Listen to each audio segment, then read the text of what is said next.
Hi guys, this is Madan and I am here with new initiative with textbook series. Okay, I will see daily 20 questions of textbook. Okay, so let's start.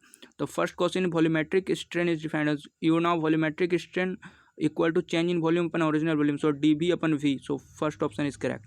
And next question: Euler's buckling load for a column with one end fixed and other end hinged. So you know Euler's buckling load formula is pi square EI upon L square. But here condition is one end fixed and other end hinged. When one end fixed, other end hinged, तो effective length हो जाता है 2L. Okay, sorry, L by root 2 हो जाता है, क्योंकि वहाँ one end fixed other end hinged है, तो L अपन रूट 2. जब L अपन रूट 2 का स्क्वायर करेंगे तो रूट 2 पर स्क्वायर चला जाएगा, तो 2 पाई स्क्वायर EI अपन L स्क्वायर, ये हो जाएगा option 2 correct. So next question: which is beam width one end fixed and other and simply supported. एक एंड फिक्स्ड है, ओके, और दूसरे एंड में हम लोग सिंपली सपोर्टेड दे रहे हैं, तो ये होगा propped cantilever beam. Next question: slenderness ratio पर compression member. You know slenderness ratio क्या होता है? एल ई अपन के. एल ई यहाँ पर इफेक्टिव लेंथ और नीचे में के होता है रेडियस ऑफ गायरेशन, तो इफेक्टिव लेंथ पर radius of gyration, option 3. Next question: A simply supported beam A carries a point load at its mid span, okay, and cantilever beam B of the same length and flexible rigidity carries point load at its free end. एक simply supported beam है, उसमें mid में load लग रहा है, okay, और दूसरा है कैंटिलीवर बीम, उसका फ्री एंड पे लोड लग रहा है, तो बोल रहा है दोनों का मैक्सिमम डिफ्लेक्शन क्या होगा. तो यू नो कि सिंपली सपोर्टेड का बीच में जब लोड लगता है तो क्या होता है, उसका डिफ्लेक्शन WL/Q अपन 48 EI, और कैंटिलीवर का लगता है तो क्या होता है PL/Q अपन 3 EI. तो दोनों का अगर रेशियो को निकालेंगे तो PL/Q अपन 3 EI ऊपर रखेंगे और WL/Q अपन 48 EI ऊपर, तो 48 ऊपर चल जाएगा, नीचे में 3, तो 16 हो जाएगा इसका answer. Okay, and next question: for a simply supported beam of span L loaded uniformly distributed और मैक्सिमम स्लोप. यहाँ मैक्सिमम स्लोप पूछ दिया है. एक्चुअली हम लोग डिफ्लेक्शन याद रखते हैं कि यूनिफॉर्मली डिस्ट्रीब्यूटेड लोड में डिफ्लेक्शन क्या होता है, 5WL पे पावर 4, नीचे में होता है 384 EI. यहाँ पर स्लोप जो होता है वो होता है WL/Q अपन 24 EI. कभी कभी ये भी पूछ देता है, याद रखना चाहिए. Next question: the ratio of the largest load in the test to the original cross section area. Largest load, जब हम लोग स्ट्रेस स्ट्रेन डायग्राम देखते हैं तो लार्जेस्ट लोड देखते हैं ना, ऊपर में जाता है और फिर वहाँ पर ओरिजिनल से जब डिवाइड करते हैं होता है अल्टीमेट स्ट्रेस. और next question: if the bending moment is variable then the shape of the elastic curve of the beam is, okay, यहाँ पर बोलता है बेंडिंग मोमेंट अगर वेरिएबल हो तो शेप ऑफ इलास्टिक कर्व कैसा होगा, बीम में पाराबोला होगा. वही अगर यहाँ, क्योंकि यहाँ एम वेरिएबल है तो बीम भी वेरिएबल होगा, तो इलास्टिक कर्व बीम का कैसा बनेगा, पाराबोला. अगर एम कांस्टेंट रहता तो कैसा बनता, लीनियर बनता. Okay, and next question: this is the relation पूछा है कि Young's modulus, shear modulus and bulk modulus में क्या है. तो हम लोग फॉर्मूला याद रखते हैं ट्रिक से, 9 kg बटा 3 kg, तो 9 kg अपन 3K + G, तो 3 option. Okay, and next question: if the shear force at a section on a beam is 0 and the BM B bending moment at that section maximum. लेकिन यहाँ पर गलत है, ये maximum नहीं होगा, क्योंकि जब हम लोग कैंटिलीवर बीम देखते हैं वहाँ पर शियर फोर्स 0 होता है फ्री एंड में, और बेंडिंग मोमेंट भी हम लोग खींचते हैं तो उसमें भी बेंडिंग मोमेंट 0 हो जाता है, बट 0 हो जाता है, मतलब शियर फोर्स 0, बेंडिंग मोमेंट भी 0, और सिंपली स्टूडेंट बीम में होता है मैक्सिमम. सो यहाँ पर none of the above answer होना चाहिए, यस.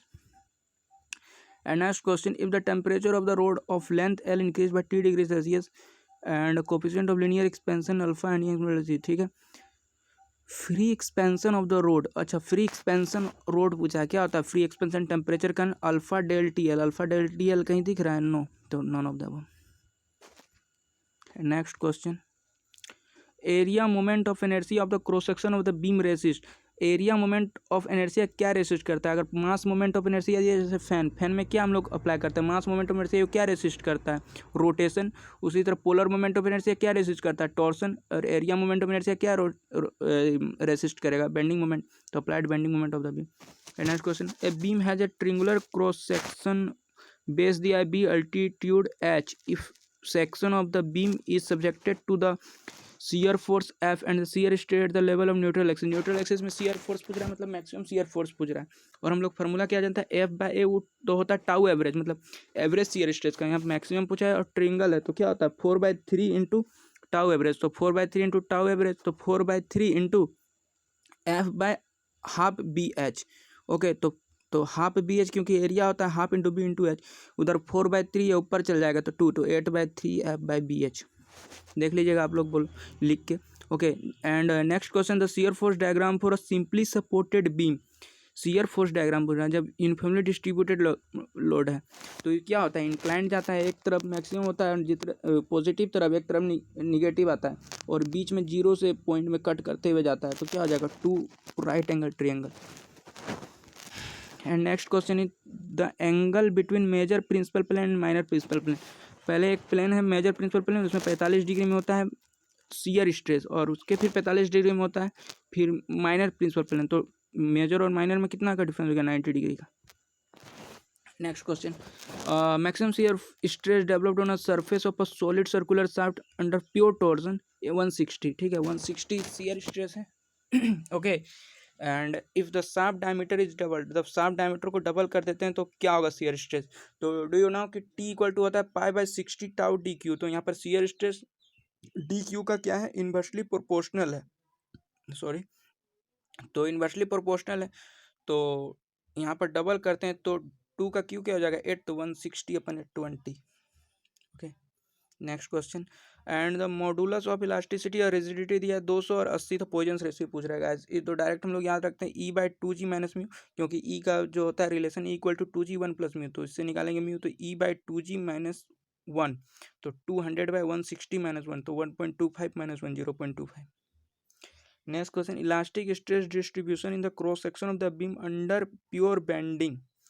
प्योर बेंडिंग के केस में क्या होता है, यहाँ प्योर बेंडिंग है और कर्व्ड बीम है, तो इलास्टिक स्ट्रेस डिस्ट्रीब्यूशन हाइपरबोलिक होगा, ठीक है, इसको याद रखिए।